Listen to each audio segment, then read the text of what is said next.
I stand here today on an island in the middle of the mighty Mississippi, clear-eyed about the fight ahead. to declare these words. that I am a candidate for president. I'm running for president of the United States of America. President of the United States. Testing 1, 2, 3.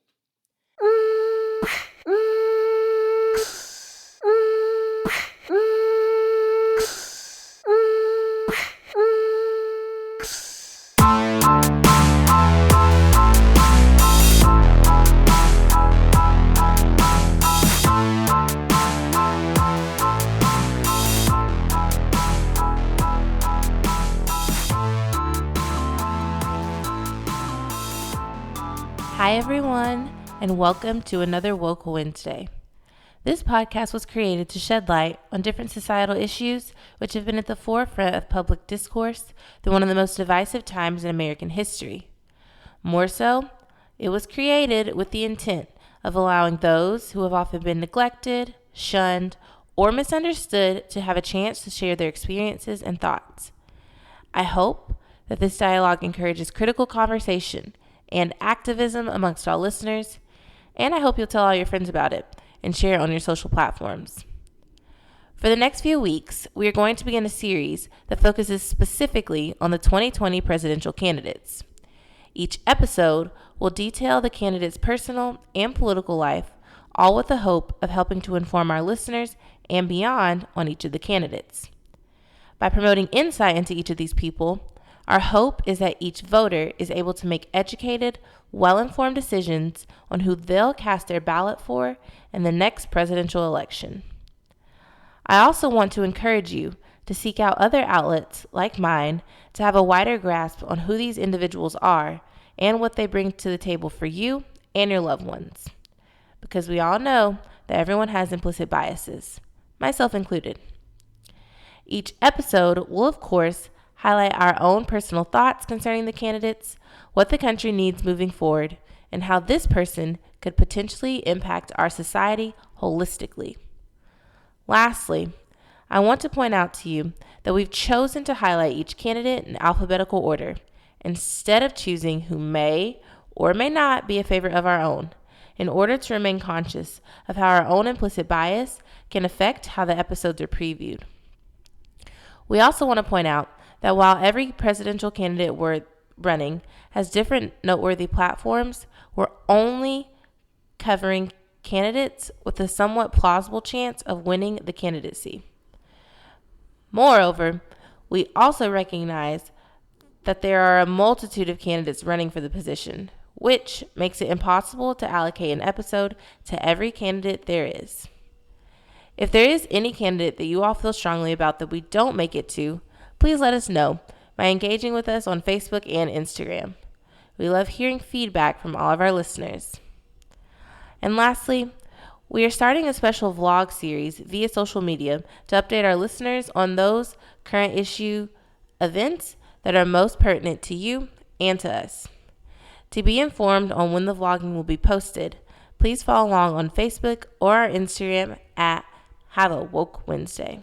With that, on this episode, we're featuring Massachusetts Senior Senator Elizabeth Warren. In our country, if you work hard and play by the rules, you ought to be able to take care of yourself and the people you love. That's a fundamental promise of America. A promise that should be true for everyone. Growing up in Oklahoma, that promise came through for me and my family. After my older brothers joined the military and I was still just a kid, my daddy had a heart attack and couldn't work. My mom found a minimum wage job at Sears, and that job saved our house and our family. My daddy ended up as a janitor, but he raised a daughter who got to be a public school teacher, a law professor, and a senator. We got a real opportunity to build something. Working families today face a lot tougher path than my family did. And families of color face a path that is steeper and rockier, a path made even harder by the impact of generations of discrimination. I've spent my career getting to the bottom of why America's promise works for some families, but others who work just as hard slip through the cracks into disaster. And what I've found is terrifying. These aren't cracks that families are falling into, they're traps. America's middle class is under attack. How did we get here? Billionaires and big corporations decided they wanted more of the pie, and they enlisted politicians to cut them a fatter slice. They crippled unions so no one could stop them. We're going to turn the bull loose. Dismantled the financial rules meant to keep us safe after the Great Depression, and cut their own taxes so they paid less than their secretaries and janitors. It's time to write the rules for the middle class. After Wall Street crashed our economy in 2008, I left the classroom to go to Washington and confront the broken system head on. Elizabeth Warren, apparently not afraid to tangle with Wall Street. Elizabeth Warren is heading into the lion's den. Mrs. Warren goes to Washington. She did. We created America's first consumer watchdog to hold the big banks accountable. A woman who has warned of another meltdown if Washington doesn't straighten up. I never thought I'd run for office, not in a million years. But when Republican senators tried to sabotage the reforms and run me out of town, I went back to Massachusetts and ran against one of them. And I beat him. And we are going to turn Washington back to the people. Who do we love? Warren! Who do we love? Warren! Today, corruption is poisoning our democracy. Politicians look the other way while big insurance companies deny patients life-saving coverage, while big banks rip off consumers, and while big oil companies destroy this planet. Our government's supposed to work for all of us, but instead, it has become a tool for the wealthy and well-connected. The whole scam is propped up by an echo chamber of fear and hate, designed to distract and divide us. People who will do or say anything to hang on to power point the finger at anyone who looks, thinks, prays, or loves differently than they do. Build that wall. But this dark path doesn't have to be our future. We can make our democracy work for all of us. We can make our economy work for all of us. We can rebuild America's middle class, but this time we gotta build it for everyone. No matter where you live in America, and no matter where your family came from in the world, you deserve a path to opportunity. Because no matter what our differences, most of us want the same thing: to be able to work hard, play by the same set of rules, and take care of the people we love. That's the America I'm fighting for. And that's why today I'm launching an exploratory committee for president. But the outcome of this election will depend on you. In the last 2 years, millions of people have done more than they ever thought they would to protect the promise of America. And here's what we learned. If we organize together, if we fight together, if we persist together, we can win. We can, and we will. Warren was born and raised in Oklahoma as the youngest and only daughter to two parents. She spent most of her childhood in what she describes as the ragged edge of the middle class. Her father worked as a maintenance man, and her mother did catalog work at Sears when her father suffered a heart attack that created huge medical bills. Warren herself began helping out by waiting tables at the age of 13 at her aunt's Mexican restaurant. While the family's efforts to relieve themselves of the financial burdens were valiant, the pressure still remained, and money was still tight. Warren even recalled one instance in which her mother was hesitant to take her to the doctor when she was a child because of a lack of finances. Unsurprisingly, Warren excelled at academics. In high school, she was the star of the debate team by becoming state debate champion, and she graduated high school at the age of 16.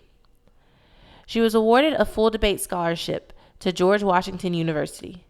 She intended to become a public school teacher, but after 2 years of studies, she dropped out to marry her high school sweetheart, Jim Warren, a NASA mathematician. They moved to Texas, where she completed her speech pathology and audiology degree at the University of Houston, becoming the first in her immediate family to earn the degree. Okay, sis, I see you. Following her degree from Houston, the couple then moved to New Jersey for her husband's job. During this time, Warren gave birth to 2 children, Alex and Amelia, and worked as a speech pathologist. After Amelia turned 2, Warren enrolled in Rutgers Law School. Following this, she and her husband divorced, and she returned to Rutgers, but this time as a lecturer. In the year following her divorce, she really began exploring the economic pressures of the American middle class by specifically looking at a 1978 law passed by Congress that made it easier for companies and individuals to declare bankruptcy. She discovered that a lot of middle-class families were filing for bankruptcy because of having lost jobs, experiencing financial hardship from either divorce or unexpected medical expenses. Her findings led her to her expertise and interest in commercial law and bankruptcy, and how they specifically affect the working class, women, financially distressed companies, and elderly people. And we'll get into that a little further as we discuss her career as a professor and now a politician. She remained there for a year before moving back to Texas to take a job at the UH Law Center as an assistant and then associate law professor. After leaving UH, she moved to the University of Texas at Austin to become a professor of law.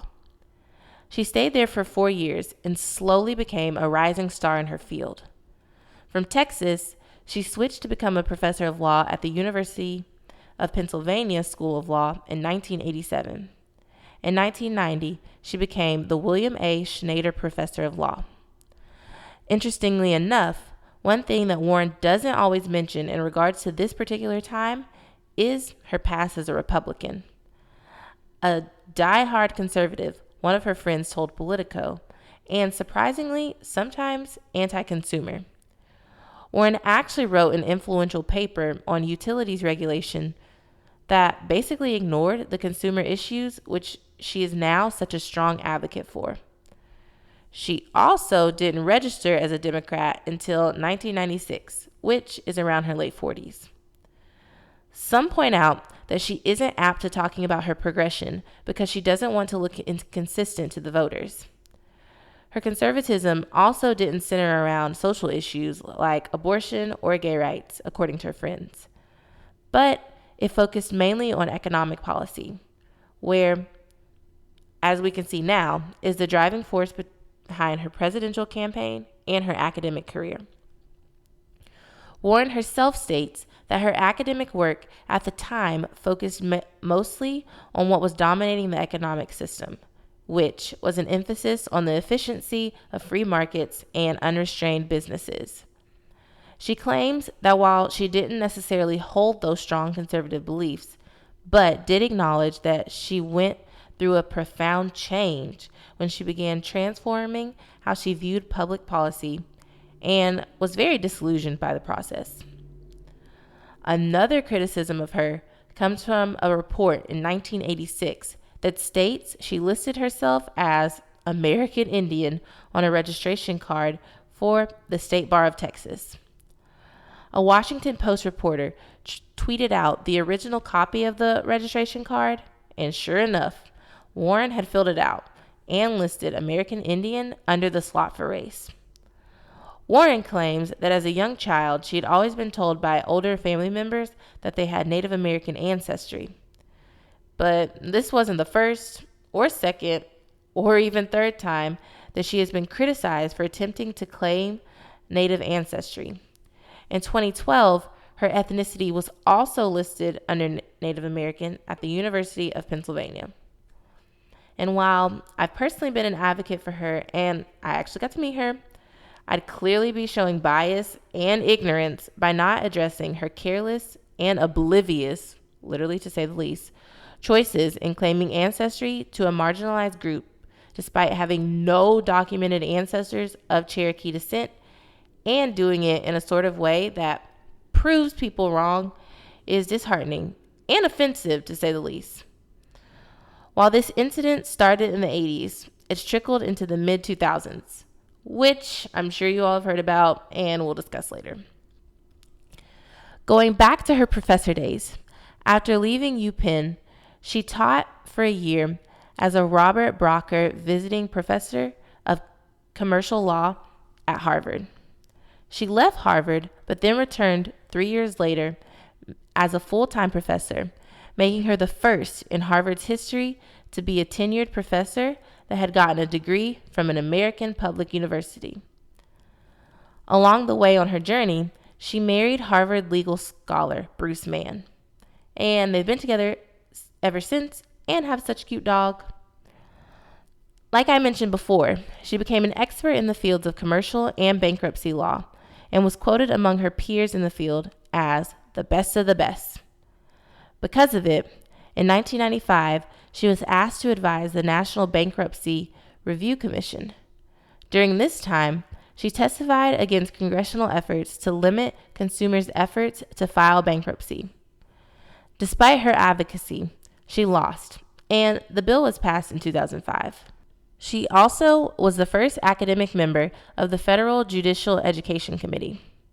She wrote many scholarly articles and even published several books, two of which are co-authored with her daughter, entitled The Two-Income Trap: Why Middle-Class Mothers and Fathers Are Going Broke, and All You're Worth: The Ultimate Lifetime Plan. In 2008, she was appointed by Senate Majority Leader Harry Reid to serve as the chair of the Congressional Oversight Panel. This monitored the $700 billion bank bailout effort, otherwise known as the Troubled Asset Relief Program. She headed investigations, conducted televised public hearings, led interviews of government officials, and submitted monthly reports demanding accountability from the banks. For her efforts, the Boston Globe named Warren Bostonian of the Year in 2009. She stepped down 2 years later after being appointed by Barack Obama as assistant to the president and special advisor to the Secretary of the Treasury on the Consumer Financial Protection Bureau.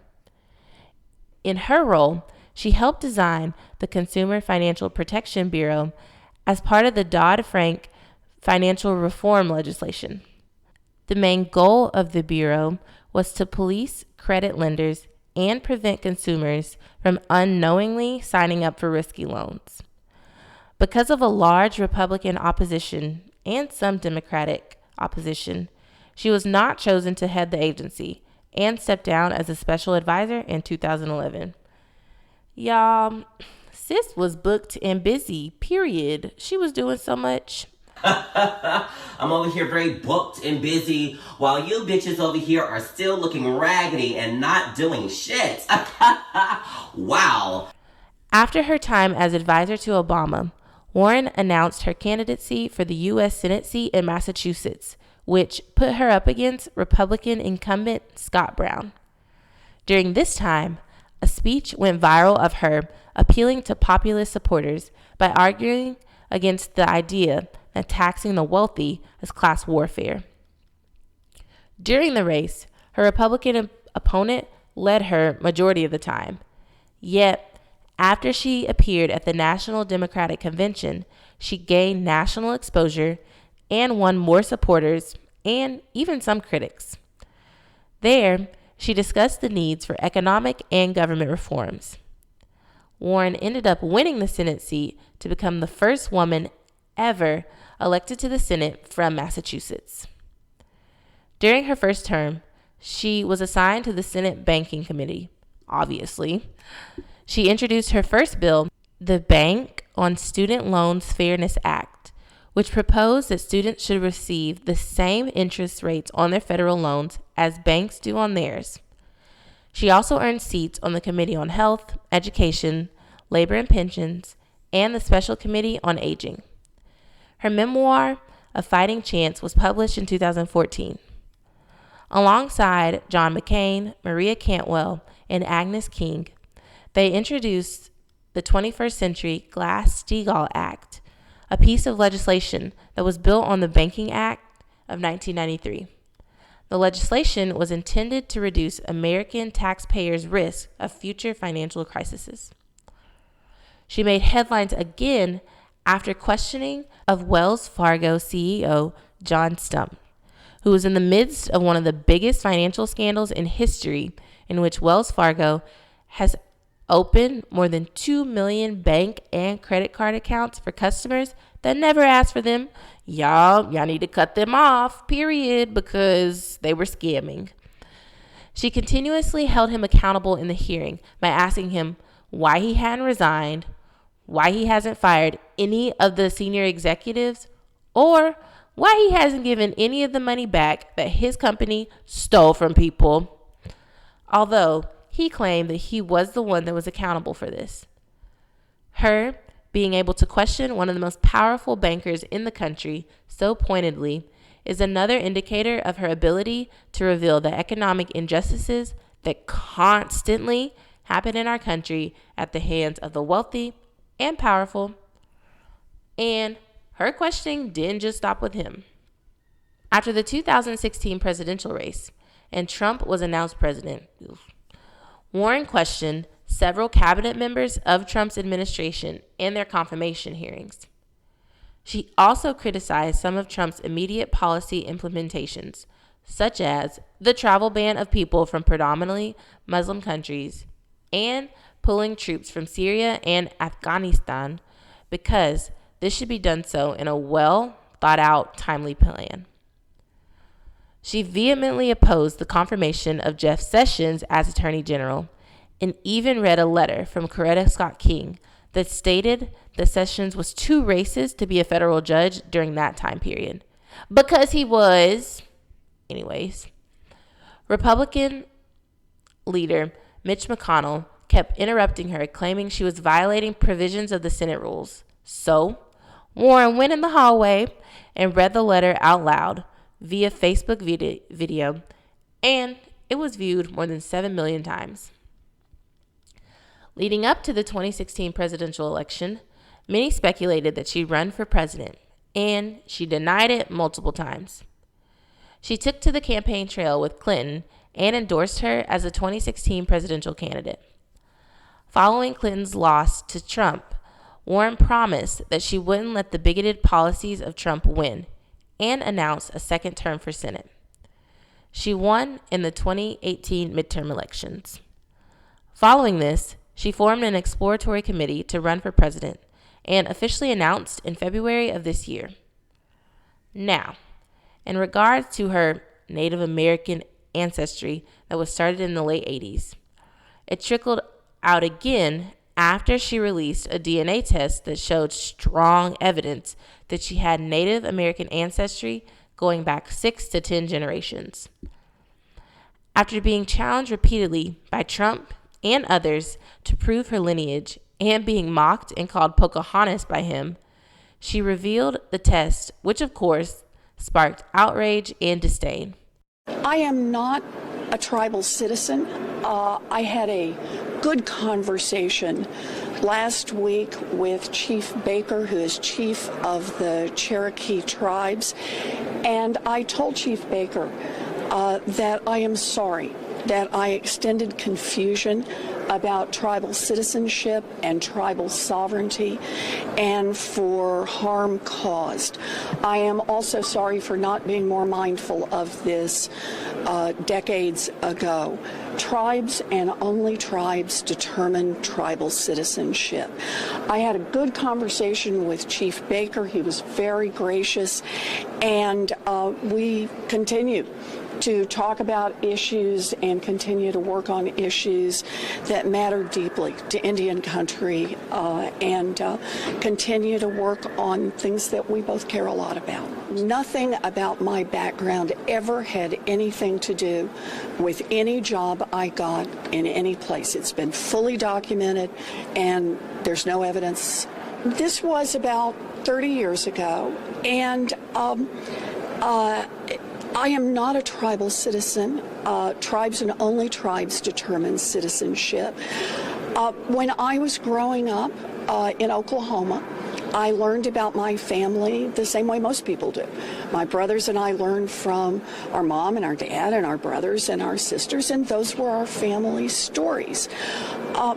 But that said, there really is an important distinction of tribal citizenship. I am not a member of a tribe, and I have apologized for not being more sensitive to that distinction. It's an important distinction.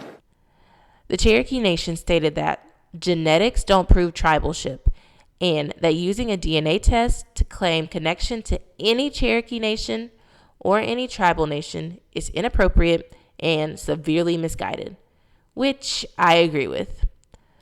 Laying claim to any group that one doesn't actually belong to is insulting, to say the least.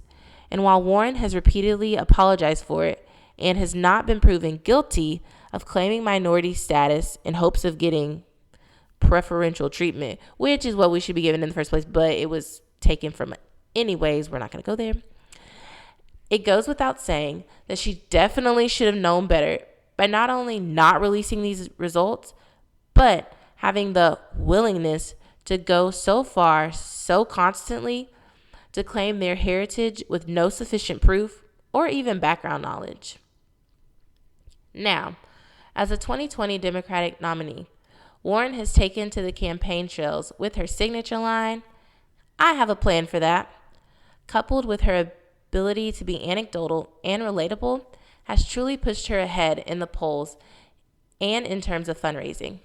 She's reportedly raised $19.1 million thus far, all through a grassroots-funded campaign in which she has refused to take private donor parties and super PAC contributions, because she truly believes in breaking down the hold that the wealthy and powerful have on Washington politicians.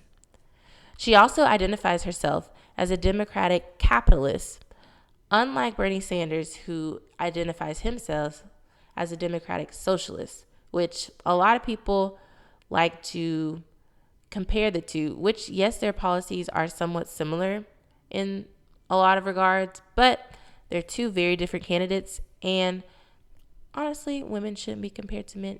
I'm just saying. Her policies of this race have been nothing short of progressive and advocating for those often left powerless due to financial constraints, race, gender, or other factors. She wants to enforce a wealth tax on the wealthiest of the wealthy by implementing a 2% tax on wealth exceeding $50 million and a 3% tax on wealth exceeding $1 billion. Her tax would eliminate the $640 billion in student debt, all while paying for universal free college tuition. She's co-sponsored Bernie Sanders' Medicare for All bill, Alexandria Ocasio-Cortez's Green New Deal, and Cory Booker's federal legislation of legalizing weed bill. She wants to break up big tech corporations such as Amazon, Facebook, and Google by prohibiting companies with over $25 billion in revenue by acting as operators and users of a platform and installing regulators to break up already closed mergers. She also has proposed that 40% of corporate boards like these be comprised of workers in order to allow them to have a seat at the table because they need it, and prevent executives from enforcing harmful policies that most affect their workers.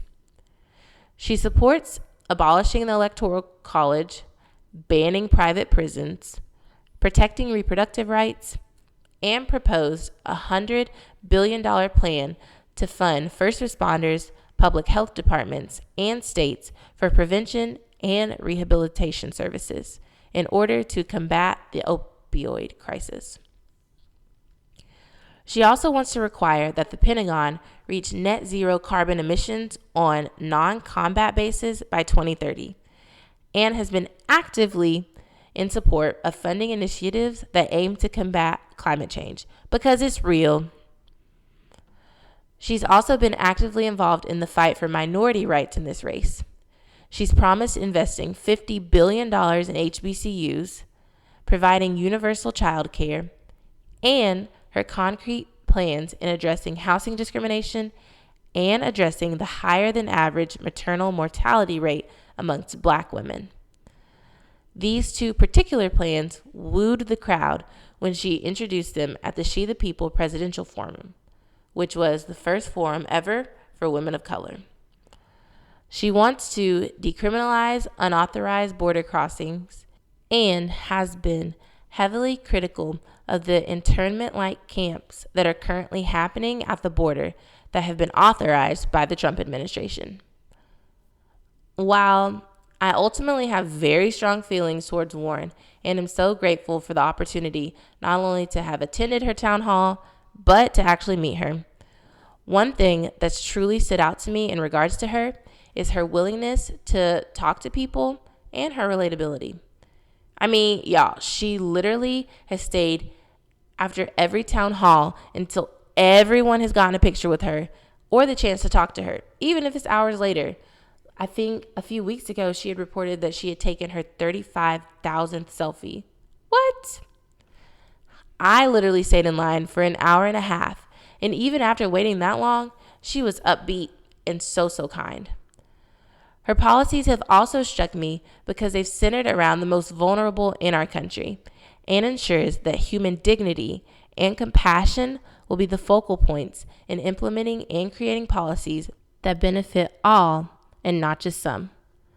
While she's had some very questionable choices in her past, it will be most exciting to see how far she pans out in the race because she's constantly gaining momentum in the polls and has been actively seen on social media meeting with different activists and organizers, and then going out and creating people-inspired plans. I hope that this episode was informative and thought-provoking for all that listen and for those that will listen in the future.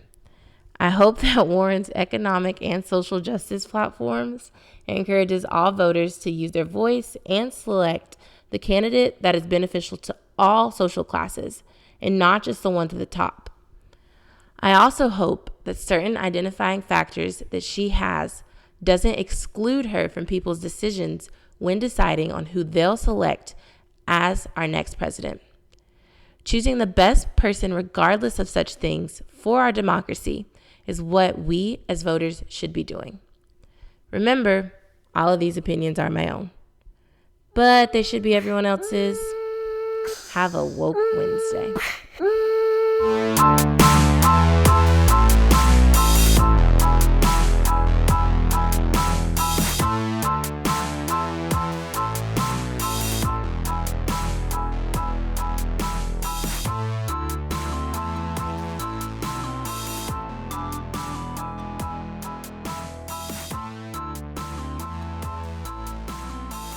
Thank you for another Woke Wednesday.